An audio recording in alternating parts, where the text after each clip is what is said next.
আসসালামু আলাইকুম সবাইকে, আমার সকল ভাই ও বোনেরা।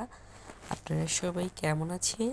আমি আজকে আপনাদের সাথে খুব মজাদার একটা রেসিপি নিয়ে চলে এসেছি। সেটা হচ্ছে আমাদের পুলিশ লাইনের সব থেকে মজাদার চিকেন মশলা কাবাব ডাইনার। চিকেন মশলাটা এত টেস্টি ছিল, এত ইয়াম্মি ছিল, আপনারা না খেলে বুঝতেই পারবেন না। যাই হোক, ওনার একটু মিষ্টি করে ফেলেছে, এটা একটু স্পাইসি হলেই কিন্তু খুব ভালো লাগে। তো আমাদের কুমিল্লা শহরের খাবারের মান কিন্তু সত্যি অনেক ভালো। যারা খেয়েছেন একমাত্র তারাই বলতে পারবেন আমাদের কুমিল্লা শহরের প্রত্যেকটা রেস্টুরেন্টের খাবার কেমন।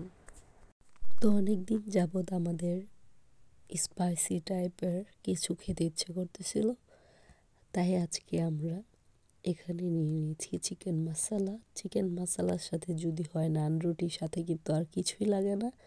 তো ভিডিওটা যদি ভালো লেগে থাকে অবশ্যই লাইক কমেন্ট শেয়ার করতে ভুলবেন না। নেক্সট ব্লগ কী চাচ্ছেন অবশ্যই আমাকে কমেন্ট বক্সে কমেন্ট করে জানাবেন। তো সবাই ভালো থাকবেন, সুস্থ থাকবেন, আল্লাহ হাফেজ।